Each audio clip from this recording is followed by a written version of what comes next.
1절입니다. 스바냐서 1장 1절 제가 봉독합니다.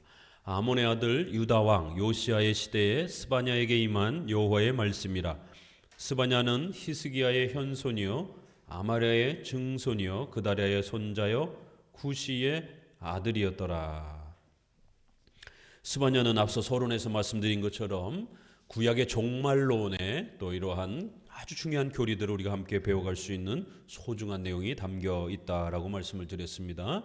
특별히 이스라엘 백성, 교회의 그러한 또 죄와 그 잘못을 아주 깊이 있게 짧지만 핵심을 지적하는 그런 내용들이 포함되어 있고요. 또 이방인들의 또 주변 나라들의 또 죄들을 책망하면서 불신자들에 대한 또 교회를 괴롭히는 악인들에 대한 그러한 또 심판까지 함께 다루는, 그래서 교회의 잘못과 불신자들의 잘못 전체를 포함해서 하나님의 또 이러한 심판과 책망이 무엇인지를 우리에게 아주 자세히 드러내고 있습니다. 종말론의 이러한 또 귀한 가르침의 의미들을 스바냐를 통해서 더욱더 잘 또 배워가시기 바랍니다. 앞부분 1절에서 스바냐의 그 출신을 보니까 우리가 앞서 서론에서도 본 것처럼 이렇게 왕족이라고 말씀을 드렸습니다.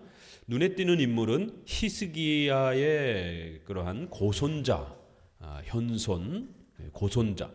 이 히스기야가 이제 우리가 잘 알고 있는 구약의 3대 종교개혁자가 있다 그랬죠. 또 반복해야 됩니다. 가장 악한 왕 므낫세,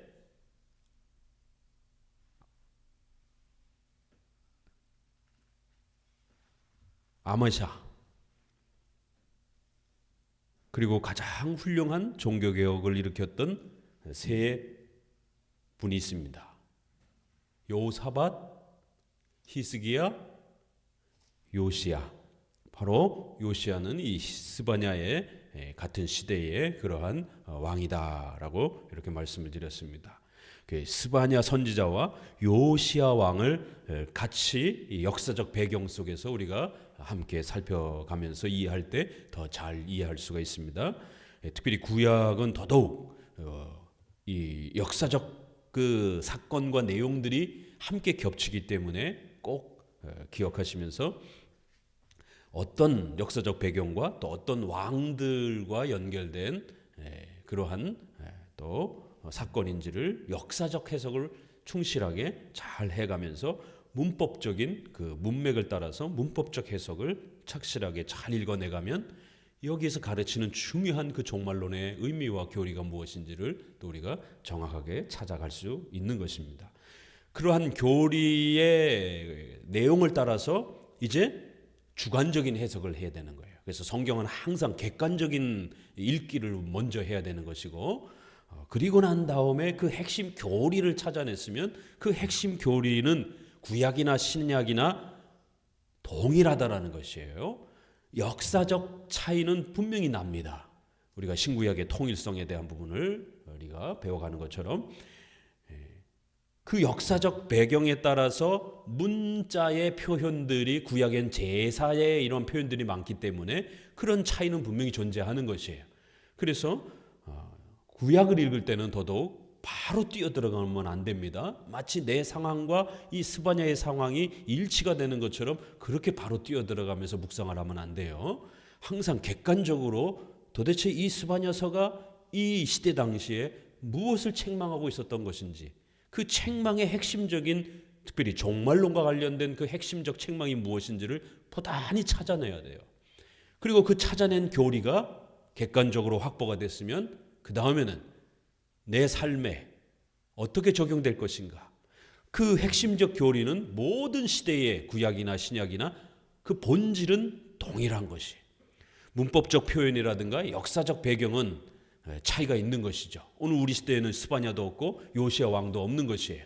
그렇지만 그 스바냐 선지자가 인간의 그 죄에 대한 그 심각함에 대해서 하나님이 반드시 심판하고 책망하실 것이라고 했던 그 심판의 종말론의 교리는 이때나 오늘이나 하나님은 바로 그러한 죄를 범하게 되면 반드시 심판하실 것이다라고 하는 그러한 중요한 종말론적 교리를 담아내고 있는 겁니다.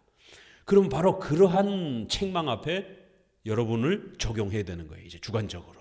그러면 나는 이 스바냐가 책망했던 그러한 책망의 내용에 저촉되지 않는가? 적용되지 않는가?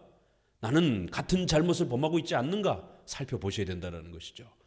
그래서 스바냐가 책망하고 있는 그 책망의 내용이 나도 여전히 같은 실수를 하고 있는 것이 발견되어지게 되면 신속히 회개하고 신속히 돌이켜서 스바냐가 제시하고 있는 그 해결책으로 답으로 나아가야만이 하나님의 징계와 꾸지람과 책망을 피해갈 수 있는 것입니다. 항상 성경 읽기는 이렇게 신구약의 통일성과 차이성을 잘 고려해 가면서 이렇게 핵심 교리를 찾아가면서 그 핵심 교리가 객관적으로 확보되었을 때 그것을 우리가 묵상하고 그것을 우리 개인의 삶에 적용하고 목회자는 바로 그것을 우리 시대에 그렇게 또 적용하면서 외치는 것입니다. 대부분 그런데 많은 사람들이 큐티를 하면서 교리를 찾는 것은 한참 멀었고 대부분 역사적 배경도 살피지 않습니다. 대부분 다 문자, 글자의 그러한 드라마틱한 어떤 표현들을 이렇게 읽다가 재미없는 표현은 그냥 넘어가고 조금 더 드라마틱한 표현 또 그 어떤 글자와 문장이 지금 내가 돈이 필요하다라면 돈과 관련된 구절이 내가 지금 질병을 겪고 있다라면 질병과 관련된 그런 어떤 표현들이 또 내가 어떤 취업이 필요하거나 이렇다라면 그런 어떤 사회적 취업에 대한 어떤 그런 구절들이 더 드라마틱하게 자기에게 주관적으로 적용이 되는 것입니다. 그러면 그 본문의 구절은 전혀 그런 내용을 말하고 있지도 않은 것이에요. 자기가 억지로 성경을 우겨가지고 성경을 막 꾸겨 넣어가지고 결국 자기 마음의 그릇에다가 안 들어가니까 억지로 우겨가지고 막 각색을 해가지고 자기 마음에다 집어넣고 억지로 종교적 위안을 스스로 그렇게 갖고 가려고 하는 겁니다. 그러면서 스스로 위안하는 거예요. 난 종교적 위안을 얻었다라고. 이것은 올바른 성경 읽기가 아닙니다. 항상 신구약의 통일성과 차이성을 잘 고려해가면서 1절만 읽어도 벌써 히스기야의 현손 그러면 히스기야가 어떤 인물인가에 대해서 고민해 보셔야 된다는 거예요. 그러면 또 이제 우리가 구약 성경 해설책이라든가 이런 도표라든가 이런 데서 히스기야가 어떤 인물인지 바로 그분은 여호사밧, 히스기야, 또 그 다음에 요시야 이렇게 세 명의 가장 중요한 구약의 종교 개혁을 일으켰던 그러한 위대한 인물이란 말이에요. 그 히스기야의 고손자 정도. 어떤 구약학자들은 여기서 이 히스기야가 과연 그 종교 개혁을 일으킨 그 히스기야일까?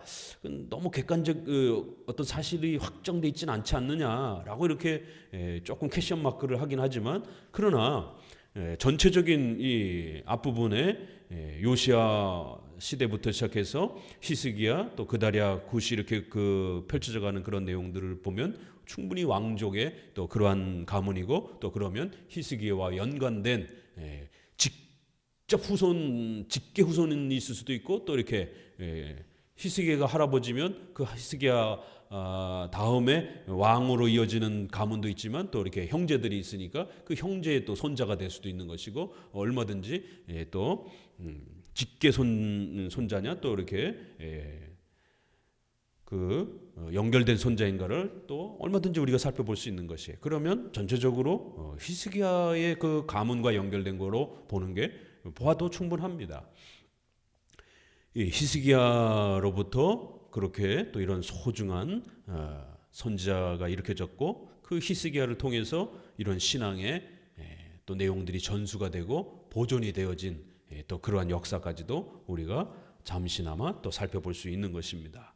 이렇게 스바냐의 부모와 또 그 스바냐의 또 조상들에 대한 부분을 먼저 이렇게 소개하면서 바로 그 히스기야 시대 그리고 또 우리가 멸망 직전의 요시야 시대의 종교개혁 바로 그러한 모습과 연결되기 때문에 우리가 히스기야라는 인물도 조금 더 기억해 보셔야 된다는 거죠. 그러면 이 스바냐는 히스기야와 요시야는 아주 훌륭한 그 종교개혁을 일으킨 엄청난 위대한 인물이에요.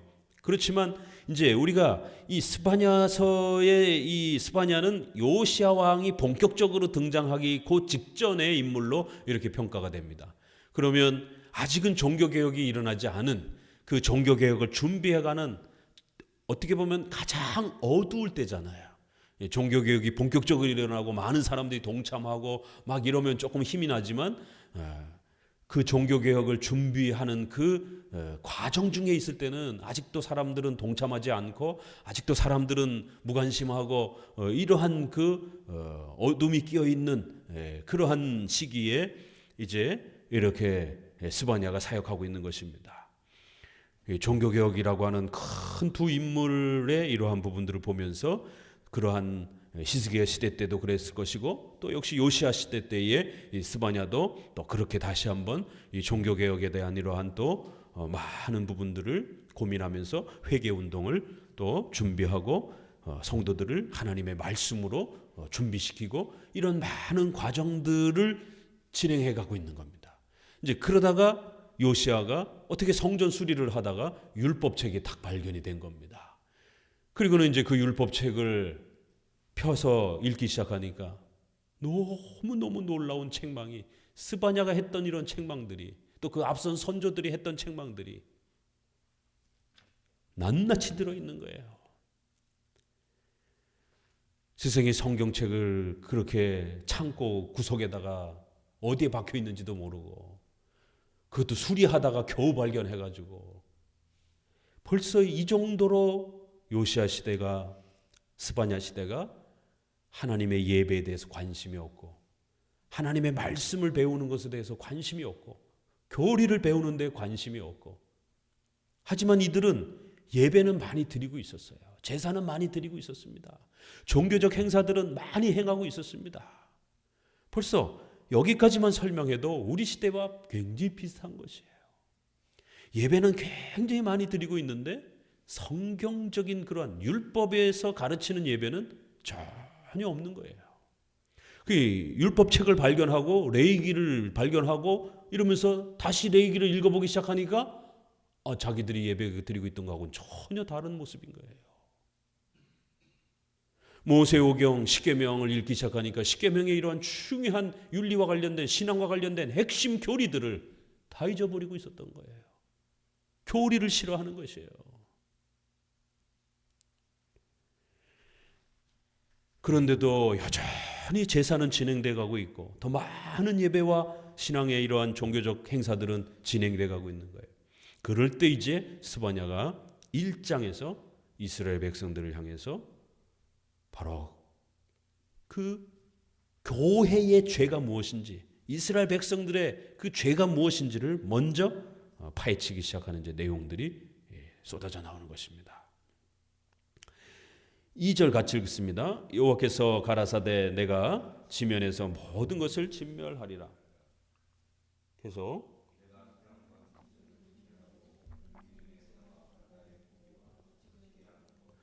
악인들을 아울러 것이라. 내가 사람을 지면에서 멸절하리라. 나 여호와의 말이니라. 내가 유다와 예루살렘 모든 거민 위에 손을 펴서 바알에 남아 있는 것을 그곳에서 멸절하며 그 말임이란 이름과 및 그 제사장들을 아울러 멸절하며. 선지서들 중에서 이사야 선지자의 그 이사야서 1장에도 너희가 머리끝부터 발끝까지 두들겨 맞고 얼마나 더 두들겨 맞고 정신 차리려고 하느냐 이런 문제 책망들도 있어요. 그렇지만 예레미야에도 많은 책망들이 있어요. 그렇지만 스바냐서의 2절, 3절의 책망만큼 이렇게 무시무시한 책망은 찾아보기가 어려울 정도로 스바냐서의 성경은 딱 세 장밖에 없는데 엄청 무서운 하나님의 책망이 그 어떤 성경보다도 가장 무시무시한 표현으로 가장 무섭게 하나님의 심판과 진노가 얼마나 무서운 것인지, 하나님 앞에 범죄하는 것이 얼마나 무서운 것인지, 하나님 앞에 죄를 짓는 것이 얼마나 무서운 것인지를 이렇게 어마어마하게 경고하고 있는 표현은 거의 독보적입니다. 이 표현이. 내가 지면에서 모든 것을 진멸하리라. 이제 다른 책망은 어때요? 왜 이게 어마어마하고 더 세고 더 무서운 표현이냐면, 우리가 다른 책망들에서는 내가 너희를 징계할 것이다, 내가 너희를 양식으로 고통스럽게 할 것이다, 어렵게 할 것이다, 뭐 질병으로 또 너희를 책망할 것이다, 이런 표현들도 있어요. 그런데 여기서는 다 죽여버릴 것이다. 하나도 안 남게 전부 다 죽여버릴 것이다. 지면에 있는 모든 것을 없애버릴 것이다. 그래서 무서운 것이다. 모든 것을 없애버릴 것이다. 어느 정도냐? 3절에 추가 설명합니다. 사람과 짐승을 전부 멸할 것이다. 공중의 새와 바다의 고기와 거치게 하는 것과 악인들을 아울러 진멸할 것이라. 내가 사람을 지면에서 전부 숨쉬고 있는 것들은 전부 다 죽여 없을 것이다. 와, 이렇게 표현하고 있기 때문에 다른 데서는 굶고 질병과 또 포로로 잡혀가고 뭐 이런 거에 대한 책망이에요. 그런데 여기에서는 숨쉬는 모든 것들을 죽일 것이다. 하나님 앞에 범죄하는 게 얼마나 무서운 것인지, 하나님을 믿지 않고 살아가는 것이 얼마나 무서운 것인지, 이제 불신자들이 곧 직면하게 될 죽음 이후에 닥치게 되는 영원한 지옥의 형벌이라고 하는 것이 얼마나 무서운 것인지 이렇게 표현하는 겁니다. 하나님을 인정하지 않고 예수 그리스도를 영접하지 않고 그 하나님을 예배하지 않는 불신앙의 이 죄악은 영원한 정죄를 받아 영원히 지옥에서 벌받아야 되는 그런 무시무시한 죄라는 것이에요. 그런 하나님의 무서운 심판을 스바냐서는 이렇게 표현하는 거예요. 지면에 숨쉬고 있는 모든 것을 죽일 것이다라는 겁니다. 이런 표현을 우리가 어디서 읽었죠? 창세기 한번 봅시다. 비슷한 표현이, 이 표현이 왜 이렇게 무서운 표현이냐면 창세기 6장 한번 봅시다. 6장 17절. 우리가 그 잘 아는 노아의 홍수 사건입니다.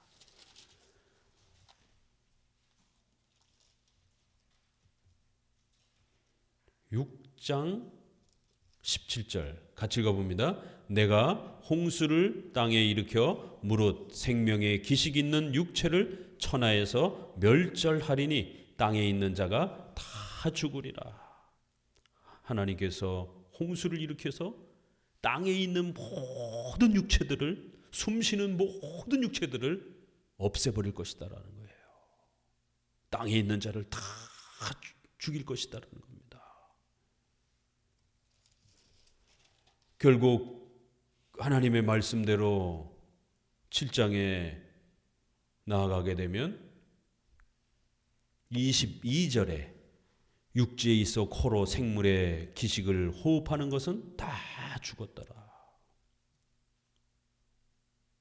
하나님 앞에 인류가 너무너무 범죄해서, 이건 지금 창세기 6장이잖아요.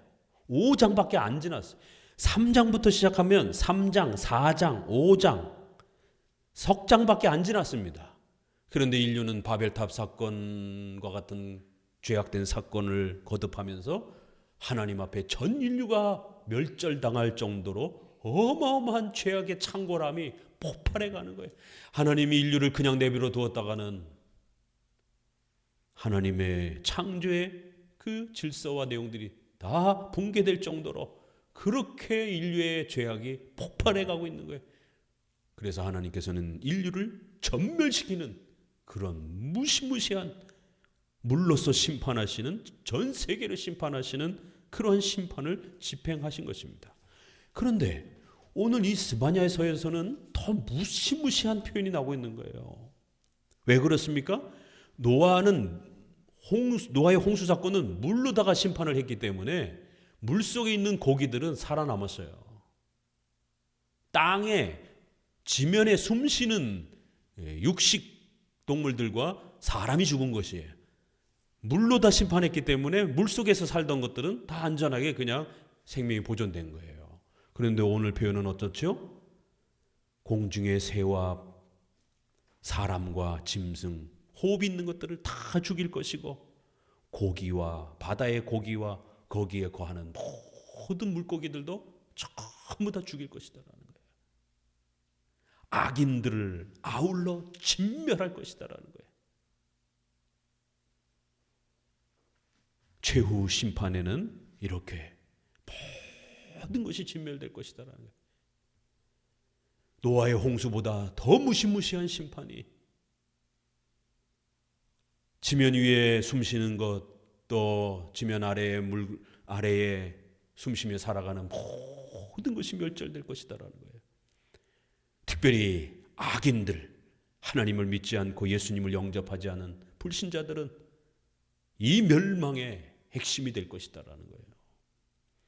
하나님 앞에 범죄하는 것은 이렇게 무서운 것이고 하나님의 심판은 그저 잠깐 회초리를 때리다가 말고 이런 게 아니라는 겁니다. 하나님 앞에 범죄하여 우리가 모두 아담의 후손으로 정죄받은 죄인이 되었다라고 하는 것은 영원히 지옥의 형벌을 받아야 되는 영원이라는 데 무서움이 있는 거예요. 다시 불교처럼 환생을 한다든가 그러면 그건 무서운 지옥이 아니에요. 또 환생을 한다 그러잖아요. 그러나 우리 기독교의 지옥은 그런 환생 없습니다. 이 땅에 살아있는 동안 예수 그리스도를 영접하지 아니하면 하나님을 섬기지 아니하면 영원히 지옥의 형벌을 받는 거예요. 그 끝이 어디인지 알 수 없는 영원토록 그 지옥의 고통과 형벌 속에 그렇게 살아야 되는 거예요. 죽을래야 죽을 수도 없습니다. 불멸 상태에서 죽지 않는 그런 몸과 영혼을 가졌기 때문에 지옥에서 그 고통은 받아도 죽지 못하는 것이에요. 이렇게 무시무시한 하나님 앞에 받는 형벌이 성경이 가르치는 지옥의 형벌입니다. 최후 심판에는 이렇게 하나님의 무서운 심판이 집행될 것이다라는 거예요. 이 땅에 많은 사람들이 하나님이 눈에 보이지 않다 보니까 하나님을 무시하고 예수님이 눈에 보이지 않다 보니까 예수님을 무시하며 그렇게 살아갑니다. 또 예수님을 믿는 교회를 조롱하고 짓밟고 그렇게 핍박하고 그럽니다. 또 특별히 우리 성도들 또 교회들조차도 하나님이 눈에 보이지 않다 보니까 신앙생활을 엉망으로 하고 대충 하고 하나님의 뜻을 고려하지 않고 그저 자신들의 즐거움을 표현하는 종교적 즐거움으로 그렇게 예배를 사용하면서 마치 교회가 무슨 문화생활인 것처럼 마치 무슨 예배가 무슨 콘서트나 그러한 음악회처럼 종교적인 그러한 즐거움으로 그렇게 누리며 살아가고 있는 오늘 우리 시대의 모습을 보게 됩니다. 과연 그러한 예배가 하나님이 성경을 통해서 우리에게 가르치신 예배인지 전혀 관심이 없어요. 왜요? 성경을 잃어버렸기 때문에. 요시야 시대의 성경을 율법을 창고에다가 집어넣고 먼지가 가득 쌓여서 어디 있는지도 못 찾는 것처럼 오늘 우리 시대의 성도들은 성경책은 많지만 잘못된 성경 해석이 난무하면서 올바른 성경 해석을 찾을 수 없는 성경 해석을 잃어버린 시대에 살아가고 있습니다. 바로 이 성경 해석의 이런 혼란함을 막기 위해서 초대교회 때부터 사도신경, 니케아 신경, 또 웨스트민스터 신앙고백처럼 이렇게 공교회가 한 개인이 주장하는 해석이 아니라 모든 그러한 교회의 대표들이 함께 모여서 적어도 공적으로 객관적으로 인정할 수 있는 그런 해석의 규범을 만들어준 것이, 그걸 우리는 신조, 교리문답 이렇게 표현하는 거예요. 그러나 100교회 중에 하나, 1000교회 중에 하나가 교리문답과 신조를 가르칠까 말까 하는 그런 시대에 우리는 살아가고 있는 것이, 성경 해석을 잃어버렸고 그 성경 해석을 가르쳐주는 신조와 교리문답을 잃어버린 거예요. 그러면 성경 잃어버린 거나 마찬가지입니다. 중세시대에 성경이 있었습니다. 라틴어로 된 성경밖에 없어요. 성경이 있었지만 자국어로 된 성경이 없었기 때문에 성도들은 성경을 읽지 못하는 거예요. 라틴어는 공부한 사람들만이 읽을 수 있는 글이니까요. 분명히 성경은 있었지만 성도들은 성경을 잃어버린 시대에 중세 1000년을 살은 것입니다. 오늘 우리 시대에 스마트폰에도 성경이 있고 또 집에도 책으로도 성경이 여러 권 있습니다. 그렇지만 성경 해석의 규범을 잃어버렸고 그 해석의 규범이 되는 신조와 교리문답을 어려서부터 청년이 되어서 직분자가 되어도 단 한 번도 배워본 적이 없는 이러한 절망적인 시대에 우리가 살아가고 있다는 거예요. 신조와 교리문답을 모르는 상태에서 어떻게 성경 해석을 객관적으로 할 수 있겠냔 말이에요. 성경 해석을 바르게 하지 못하면 성경을 소유하지 못한 겁니다. 성경을 잃어버린 것이에요. 성경을 들고 있지만 까막눈이 된 것입니다. 그렇게 되면 하나님의 뜻을 분별할 수 없는 겁니다. 이제 본격적으로 바로 이 무시무시한 심판에 대한 경고를 던져놓고, 물론 이것은 불신자들을 영원히 지옥에 벌하실 것에 대한 하나님의 무서운 심판주 되심을 우리에게 선언합니다. 그러나 그 심판의 하나님의 징계는 교회를 향하기도 한다는 거예요.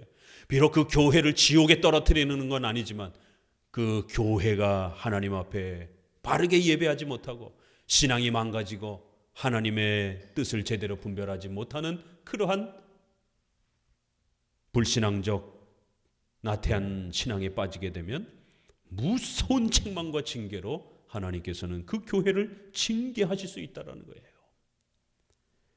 바로 이 스바냐의 경고 이후에 바벨론이 쳐들어오면서 이스라엘은 쑥대밭이 되는 겁니다. 그래서 이런 선지자의 경고를 우리가 가볍게 흘려보내서는 안 된다는 겁니다.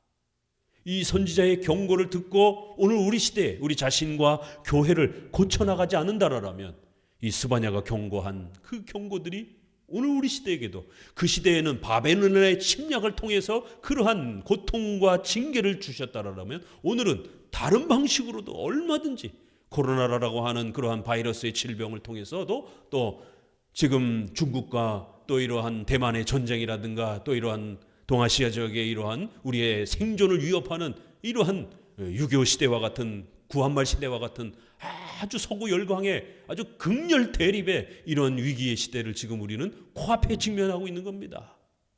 내년에 대만 총통 선거가 있습니다.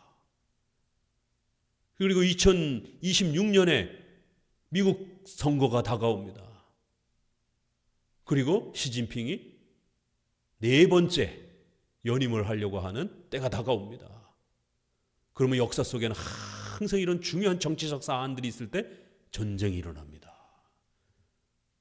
그게 인류 역사가 말해주는 것이에요.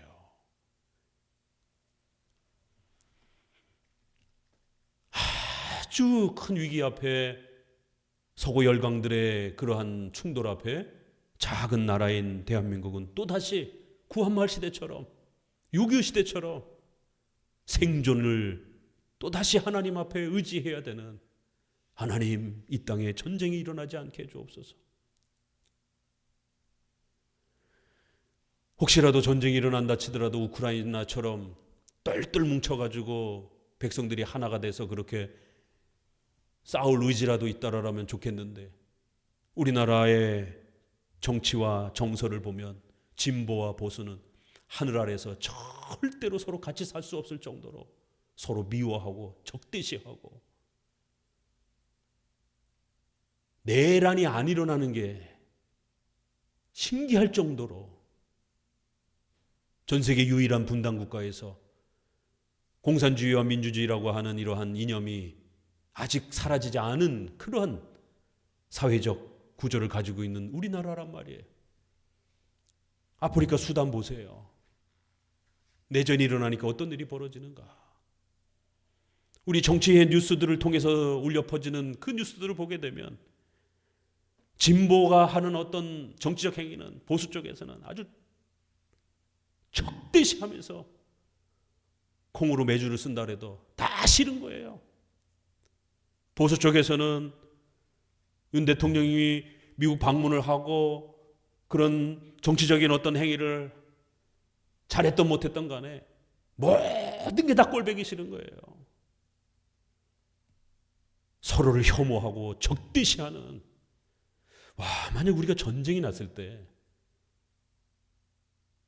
과연 이 사람들이 하나로 합쳐서 외부의 적을 맞서 싸우려고 할까? 아니면 오히려 우리끼리 싸우다가 오히려 다 죽을 수도 있나? 우리 민족의 이러한 날카로운 정치적 이념과 대립의 이런 모습들을 보면 아직도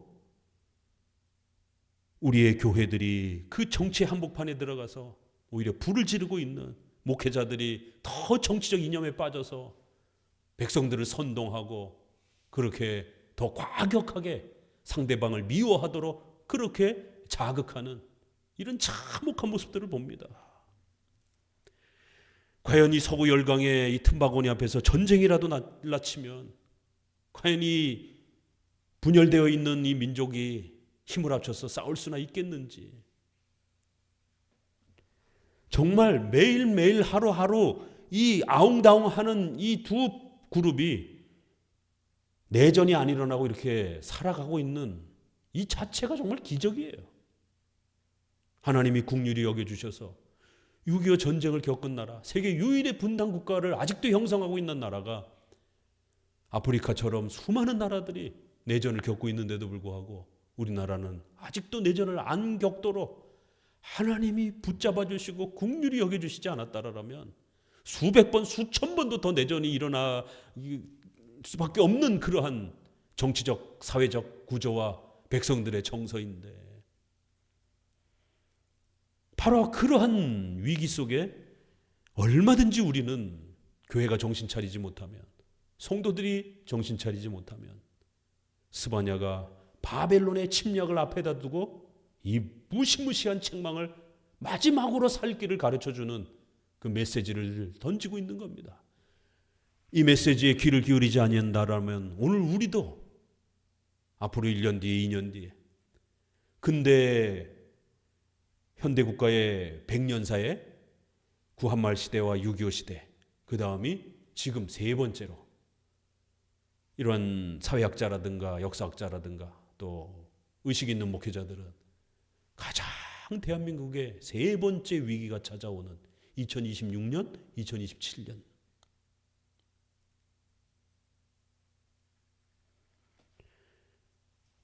그러한 위기 때에 우리는 스바냐서를 읽으면서 도대체 왜 이렇게 하나님이 화가 나셨는가? 왜 이렇게 하나님께서 특별히 교회를 향해서 화가 나셨는가에 대해서 우리는 고민해야 된다는 거예요.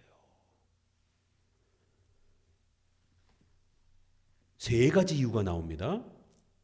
4절에 유다와 예루살렘 모든 거민 위에 손을 펴서 바알에 남아있는 것을 그곳에서 멸절하며 그마림이란 이름과 및 그 제사장들을 하나님께서 전부 죽일 것이다라는 거예요. 이 아주 지긋지긋한 이 바알 숭배, 우상 숭배에 대한 문제. 그렇죠? 이 바알과 아세라, 이 가나안 땅의 토착 그 종교예요. 바알과 아세라. 어디를 보시느냐면 열왕기상 18장 우리가 한번 같이 봅시다.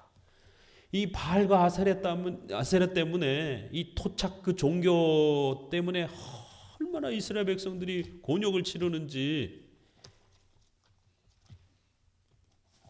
열왕기상 18장 19절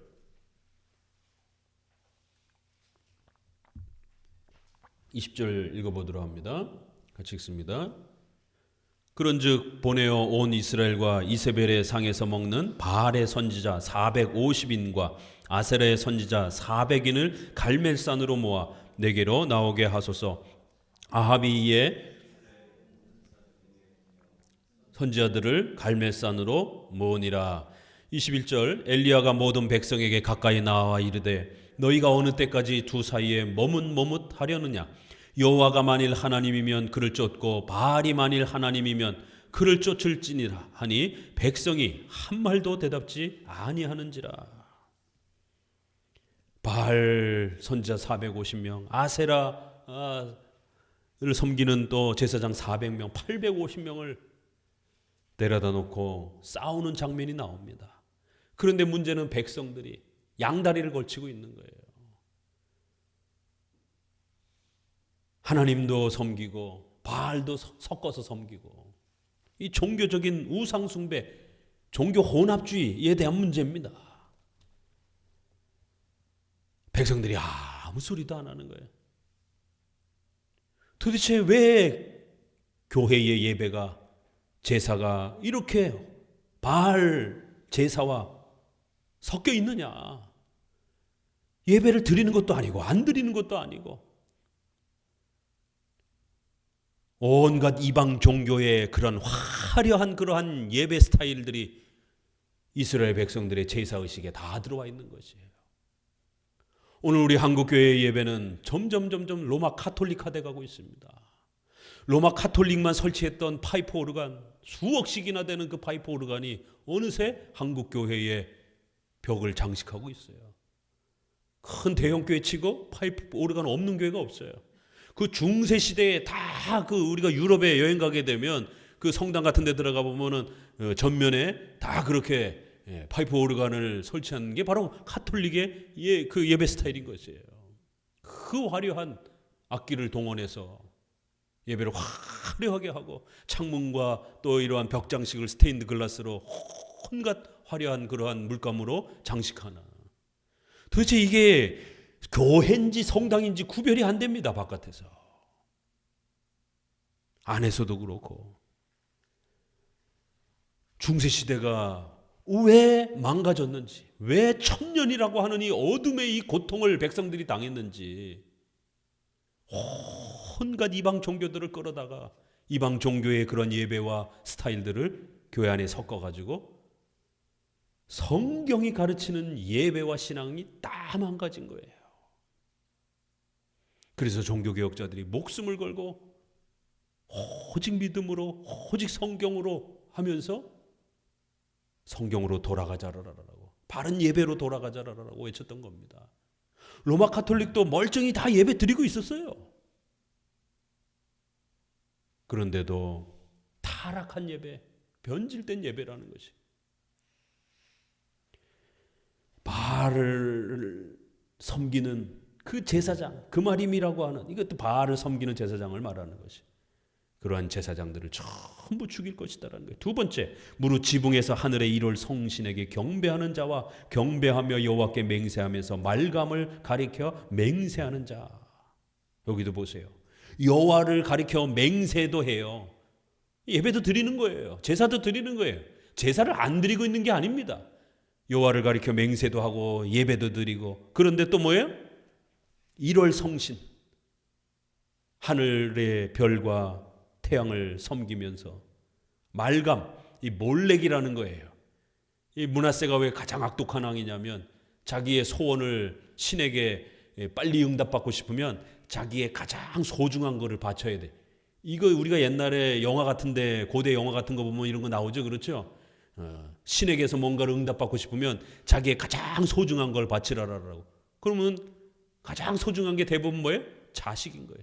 그래서 자식을 제물로 바치는 인신제사 풍속이 고대 사회에는 항상 팽배했습니다. 우리나라는 안 그런 것 같아요? 심청전, 그것도 인신제사예요. 용왕신을 달래기 위해서 사람을 제물로 바치잖아요. 이 서양이나 동양이나 또 호랑이나 지네에게다가 사람을 제물로 바쳐야, 킹콩 같은 뭐 이런 영화도 그렇고 다 인신제사의 풍속이 많은 그러한 미신적인 그러한 샤머니즘 속에 남아있는 거예요. 이런 미신과 샤머니즘이 교회 안에 들어와 있는 거예요.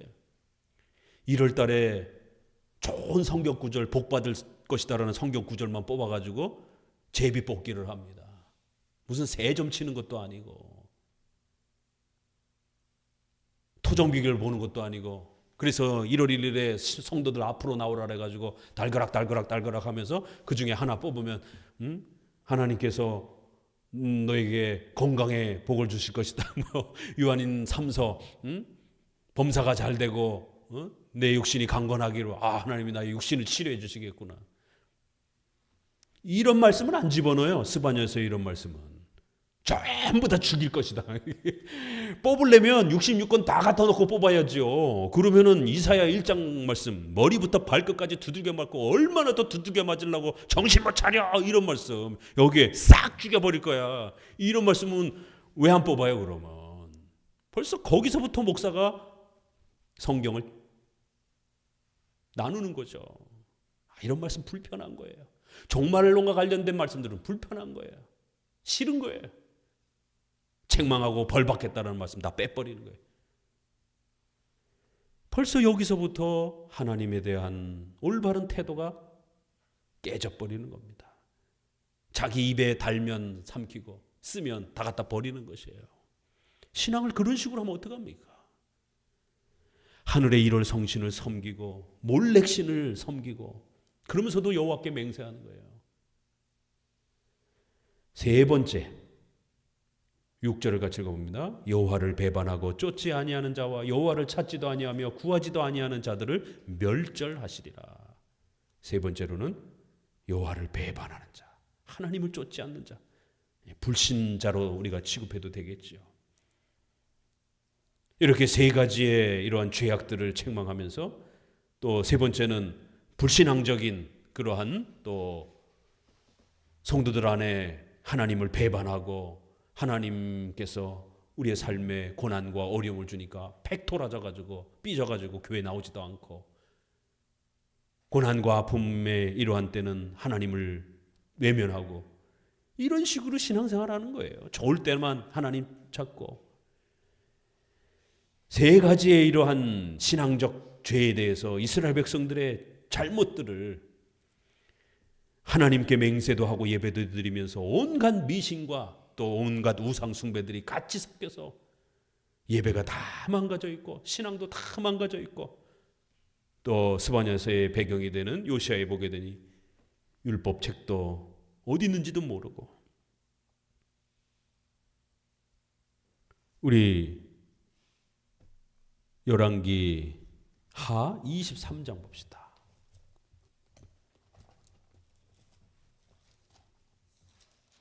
바로 이 이스라엘 백성들의 세 가지 죄를 우리가 이해하려면 열왕기 하 요시아 시대의 또 모습을 비교해 볼 필요가 있습니다. 열왕기 하 23장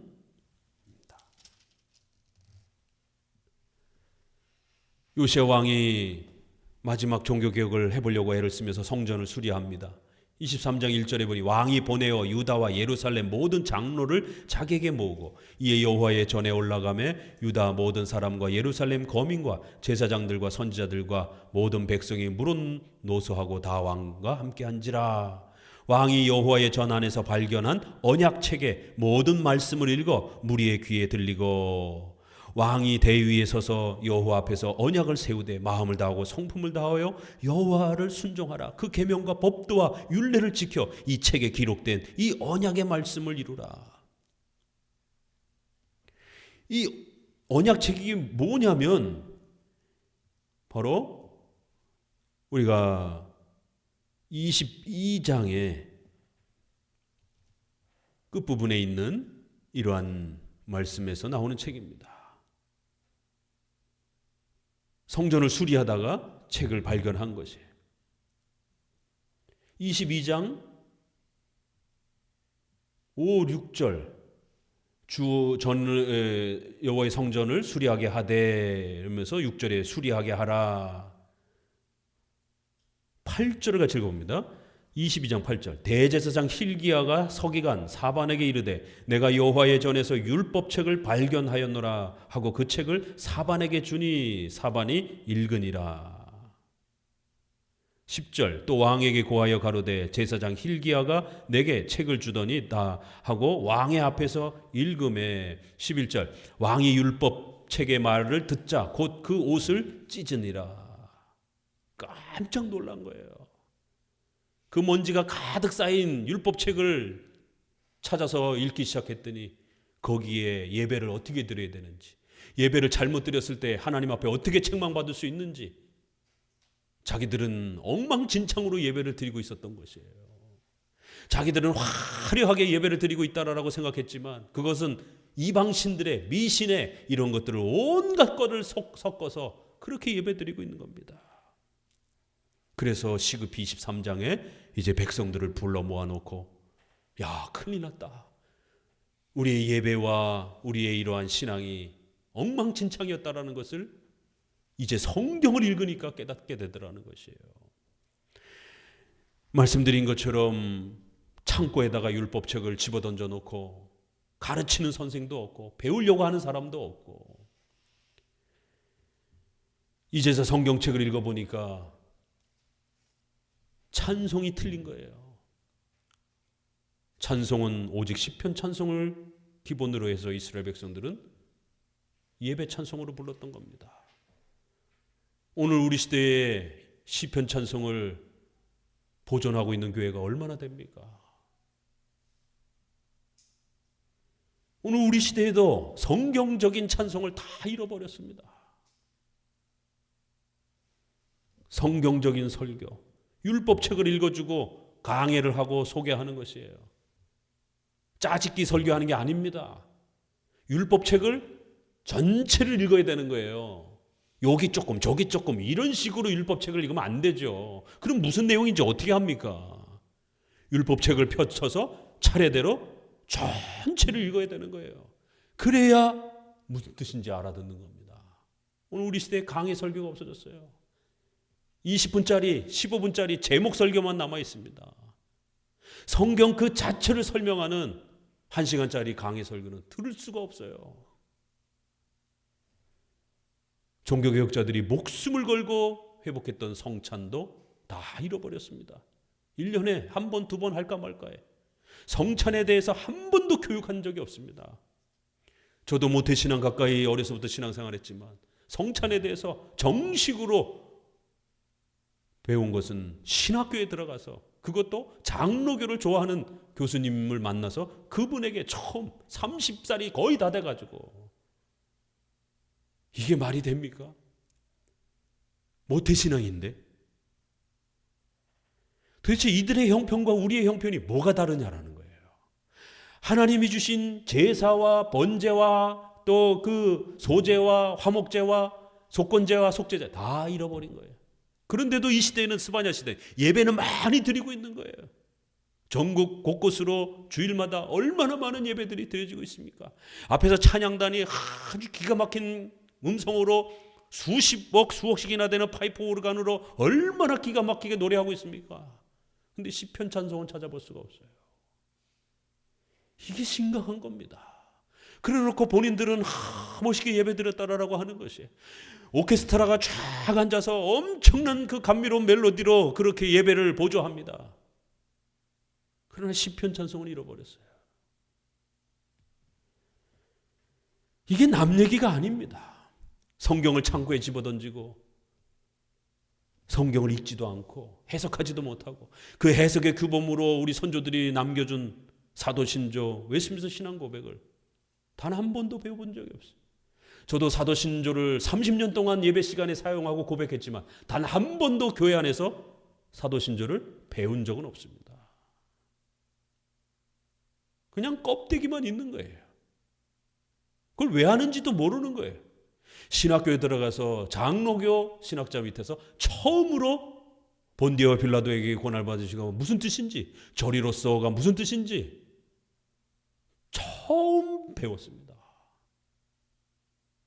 이게 말이 되냔 말이에요. 30년을 신앙생활을 했는데 사도신조에 대해서 처음 30살이 돼가지고 소개를 받은 거지. 율법책이 창고에 처박혀가지고 거기에 뭐가 있는지 하나님이 어떤 제사를 요구하시는지 하나님이 어떤 제물을 요구하는지 다 잊어버렸습니다. 그래서 왕이 옷을 찢는 거예요. 하나님의 진노가 코앞에 다가와 있는 것을 이제서야 깨달은 거예요. 그리고는 백성들을 불러 모아놓고 회개하자라고 4절부터 이제 그 내용이 나옵니다. 같이 읽어봅니다. 왕이 대제사장 hil기야와 모든 버금 제사장들과 문을 지킨 자들에게 명하여 바알과 아세라와 하늘의 1월 성신을 위하여 만든 모든 기명을 여호와의 전에서 내어다가 예루살렘 밭갓 기드론 밭에서 불사르고 그 죄를 베델로 가져가게 하고. 바알과 아세라와 1월 성신, 이 스바냐하고 연결이 되잖아요. 오늘날 우리 교회 안에서 미신적이고 샤머니즘으로 치장된 것들을 뜯어내야 됩니다.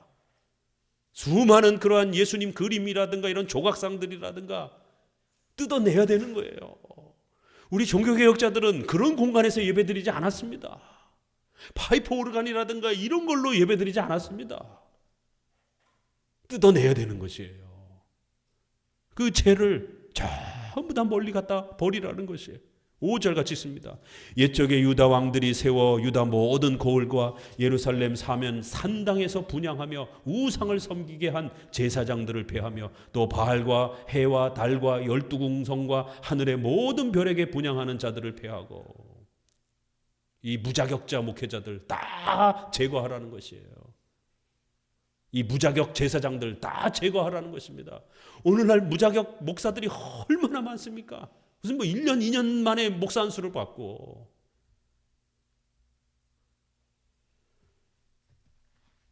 온갖 미신적인 그러한 예언을 한다고 그러면서 성도들 미래를 예언쳐주고. 이게 하늘 별 보면서 점치는 거하고 뭐가 다릅니까? 교회 안에서 부흥이 한다고 그러면서 성도들 그렇게 예언해주고 무슨 사업을 해야 될지 언제 결혼해야 될지 전부 다 점쳐주고. 이게 점치는 것이죠. 예언한다고 하면서. 이게 남 얘기가 아니라는 거예요. 6절 같이 읽습니다. 또 여호와의 전에서 아세라 상을 내어 예루살렘 바깥 기드론 시내에 가져다가 거기서 불사르고 빻아서 가루를 만들어 그 가루를 평민의 묘지에 뿌리고 또 여호와의 전 가운데 미동의 집을 헐었으니 그것은 여인이 아세라를 위하여 휘장을 짜는 처소이었더라. 이 미동, 남창, 창녀, 여자를 창녀라고 그러는 거고 남자 창녀를 남창이라고 그러는 거예요. 남자는 여자를 그렇게 또 간음하는 것이고 여자는 또 남자들을 간음시키는 것이고.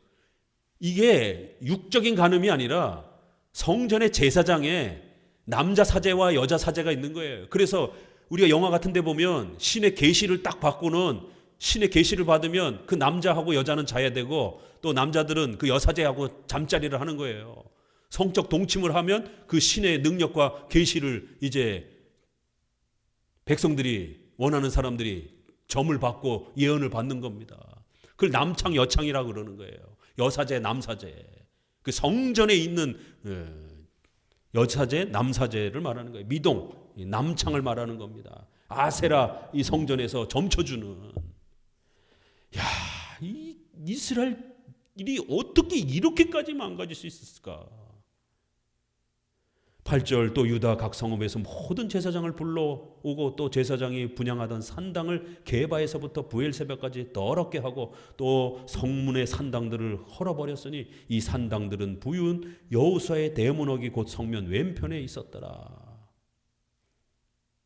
산당의 제사장들은 예루살렘 여호와의 단에 올라가지 못하게 하고 다만 그 형제 중에서 무교병을 먹을 뿐이었더라. 레위 가문이니까 먹여는 살려주는 거예요. 근데 이것들이 뭔 짓을 했어요? 산당에 올라가가지고 그렇게. 산당은 바로 그 토착신들, 그 토착 종교들, 거기서 하나님을 예배하는 거예요. 그러니까 버젓이 기독교 목회자가 무당처럼 그렇게 예언해주고 온갖 샤머니즘적인 교주적인 그런 행동들을 하고 이렇게 망가져 있는 거예요. 자, 스바냐서로 다시 돌아와서 7절에 주 여호와 앞에서 잠잠할지어다 이는 여호와의 날이 가까웠으므로 여호와가 희생을 준비하고 그 청할 자를 구별하였습니다. 이제 곧 여호와의 날에 무시무시한 하나님의 징계와 심판이 있을 것이다라는 거예요. 그 청할 자 바벨론을 말하는 것이죠. 그러면 1차적으로 이 징계는 이스라엘 백성들을 향하고 있어요. 불신자는 2장부터 나옵니다. 하나님의 이런 무서운 징계가 불신앙에 빠져있는 타락한, 예배가 타락하고 신앙이 타락한 교회를 향하고 있다는 거예요. 바벨론을 불러다가 그들을 청해서 이스라엘을 죽음으로 벌할 것이다라는 거예요. 여호와의 희생의 날에 내가 방백들과 왕자들과 이방의 의복을 입은 자들을 벌할 것이며, 성도들도 온갖 샤머니즘과 미신적인 이방의 그러한 종교적 흉내들을 내는 것이에요. 그리고는 9절에 그날의 문턱을 뛰어넘어 강포와 개울로 자기 주인의 집에 채운 자들을 내가 벌하리라. 나 여호와가 말하노라. 그날의 어문에서는 곡성이, 제2구역에서는 부르짖는 소리가, 작은 산들에서는 무너지는 소리가 일어나리라. 우리가 열왕기하 요시아의 그 장면에서 보았던 성전 장면하고 비슷하잖아요. 강포와 포악, 윤리적인 또 그러한 아주 포악스러움들, 앞부분에서는 신앙의 그러한 종교 혼합주의, 타락함들, 오늘날 WCC를 중심으로 해서 이렇게 종교 혼합주의를 표방하고 있는 이 심각함들, 합동, 고신, 합신, 저희 대신 장로교단 중에 그래도 중형 교단들 중에 요 4교단만이 WCC를 반대하고 있습니다. 공적으로 여자 목사 반대하고 있고, 그래서 보수 교단이라는 거예요. 나머지 교단들은요 다 허락했습니다. 지금 성공회에서도, 성공회 본부에서 동성애자를 축복하고 목사 안수 주고 이런 것 때문에 일선 그 지역 교회들이 반발하고 난리가 났어요. 그거 총회 결정 못 받아들이겠다라고 벌써 뉴스에 나오더라고요. 감리교단, 미국 감리교단에서도 감리교 그 본부에서 동성애 수용하고 이렇게 하니까 못 받아들이겠다라고 지역 한 저기에서 자기는 탈퇴하겠다라고. 그래도 그나마 깨어있는 교회들이, 우리나라도 지금 어느 저기 지방 어느 그 감리교 연회인가 감리교 본부를 향해서 WCC 탈퇴하라라고, NCCK 탈퇴하라라고, 낙태법, 동성애, 차별금지법 추구하는 이 NCCK에서 탈퇴하라라고. 어떻게 기독교가 그런 입법들을 같이 동의하면서 협력할 수가 있겠느냐라고. 그러한 단체에 있을 수 없다. 자기네라도 반대한다라고. 감리교에서, 한 지역, 우리 장로교로 말하면 노회에서.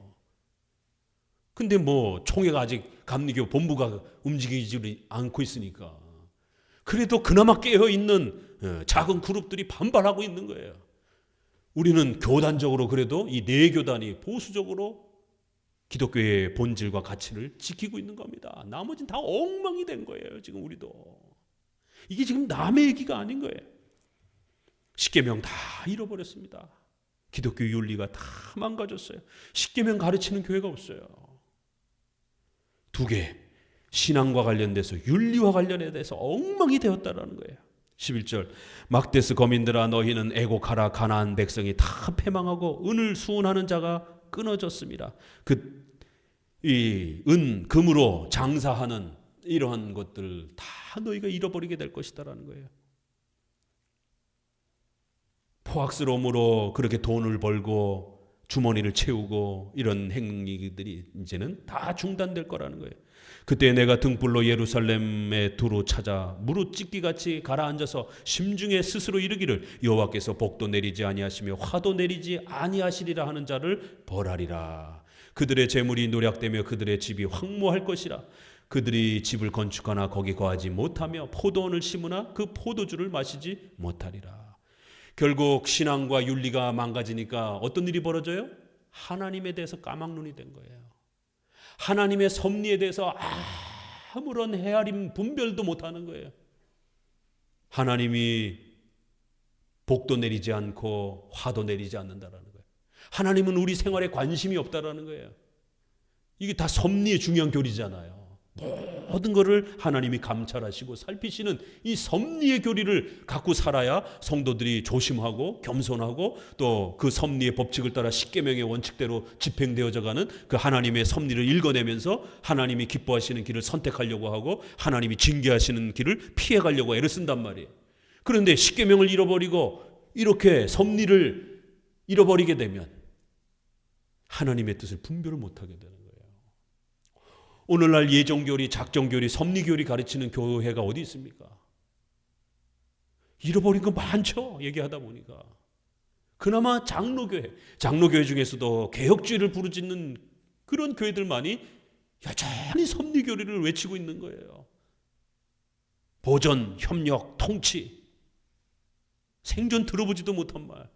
무슨 하나님의 섭리를, 하나님의 뜻을 찾는 것은 무슨 기도하다가 확 환상이 떠오르고 무슨 음성이 들리고 무슨 꿈에서 확 하나님이 뭔가를 가르쳐 준다라고 이런 식으로 신비주의와 경건주의를 통해서 성도들을 망가뜨려 나가지고 아주 몰상식하고 상식적으로 생각하지도 않고 코로나 시국에 세상에 백신 맞으면 죽는다라고 하는 이런 몰상식한 행동들이나 하고 있고 어떻게 이렇게 하나님의 섭리를 분별하지 못하는지. 하나님의 섭리는 보전, 협력, 통치 방식으로 이루어지는 것이에요. 뭐 들어봤어야죠, 이거를. 하나님은 좋은 일도 어려운 일에 대해서도 하나님은 관여하지 않는다라는 거예요. 이거 완전히 섭리를 부정하는 하나님의 신론을 거부하는 그런 백성들의 태도예요. 하나님 앞에 예배는 드리고 있으면서 정작 작정, 예정, 섭리의 이런 하나님의 절대 주권에 대한 가르침들은 완전히 까막눈들이에요. 아니, 하나님의 절대 주권과 권능을 빼버리고 신을 섬긴다라면 그럼 도대체 뭔 신을 섬기는 거예요, 도대체? 하나님께 있는 그 찻대고 포대고 다 떼버리게 되면 하나님 허수아비가 되는 거죠. 그런 신을 매 주일마다 예배하고 있는 거예요. 작정, 예정, 섭리는 머리 아프다라고 집어던지고 버린 지 벌써 일찌감치 오래된 겁니다. 복도 내리지 아니하고 화도 내리지 아니하고 우리의 생활에 대해서 하나님은 아무것도 돕지도 않고 관심도 없으시고 하나님은 살피지도 않는다라는 거예요. 그러니까 우리가 열심히 우리 노력으로 우리 힘으로 열심히 하면 복도 받을 수 있는 거고 이렇게 인간의 의지와 노력만 강조하는 거예요. 하나님이 섭리 가운데 우리 인생의 모든 것을 어떻게 살피시는지 작정과 섭리에 대해서는 한마디도 안 가르쳐 주는 거예요. 그러니까 하나님이 화가 나셔서 12절에 내가 등불로 예루살렘을 두루두루 찾아 전부 다 살피고 헤아리고 조사하고 전부 다 감찰하고 어떤 일이 벌어지고 있는지 전부 다 하나님이 살펴내실 것이다라는 거예요. 그런데 백성들은 뭐라고 떠들고 있어요? 하나님은 우리 생활에 관심이 없어. 하나님은 우리 생활에 도와주지 못해. 하나님은 이 죄의 문제와 관련해서 허용적 작정? 그거 뭐 들어보지도 못했어. 하나님은 이 어두운 문제, 고난의 문제에 대해서 죄에 대한 문제와 관련해서 하나님은 아무런 역할도 못해. 그런데 12절에는 하나님이 전부 다 찾아내시겠다라는 거예요. 그런데 백성들은 뭐라고 그래요? 하나님은 못 찾아낸다고 그러는 거예요. 섭리교리의 까막눈들이 된 거예요. 신론에 대해서 까막눈들이 된 거예요. 허수아비 하나님을 신을 섬기고 있는 거예요. 그렇게 섭리교리에 무지하게 되면 너희들이 가지고 있는 재물, 집, 포도원 다 빼앗기게 될 것이다라는 거예요. 14절에 여호와의 날이 큰 날이 가깝도다. 가깝고 심히 빠르도다. 여호와의 날의 소리로다. 용사가 거기서 심히 애곡하도다. 그날은 분노의 날이요 환난과 고통의 날이요 황무와 폐괴의 날이요 캄캄하고 어두운 날이요 구름과 흑암의 날이요 나팔을 불어 경고하며 견고한 성읍을 치며 높은 망대를 치는 날이로다. 내가 사람들에게 고난을 내려 소경같이 행하게 하리니 이는 그들이 나 여호와께 범죄하였음이라. 또 그들의 피는 흘리워서 티끌같이 되며 그들의 살은 분토같이 될지라.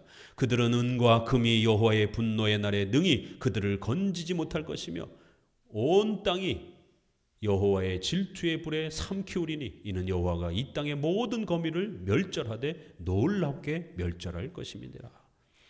결국 하나님이 이렇게 질투하시는 하나님으로 진노하시는 하나님으로 다가오게 된 이유는 나 여호와께 범죄하였습니다.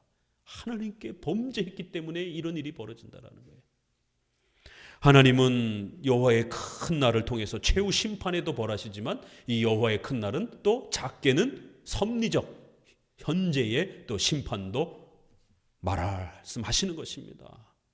각 나라마다 여러분 또 각 개인마다 하나님의 무서운 징계가 또 섭리적으로 현재적으로 그렇게 또 임할 수 있는 것이 최후 심판의 그 하나님의 큰 무서운 심판도 말하고 있는 것이지만 하나님은 죄악에 대해서도 이 땅에 지금 벌어지고 있는 죄악에 대해서도 모르시는 게 아니라 관여하고 계시는 것이에요. 그래서 분명히 문제가 될 것 같으면 우리 개인에 대해서도 국가에 대해서도 범죄한 것에 대해서 하나님은 무섭게 징계하시겠다라는 겁니다. 두 내용이 현재적인 심판과 미래적인 심판 모두를 다 포함한 말씀인 것입니다.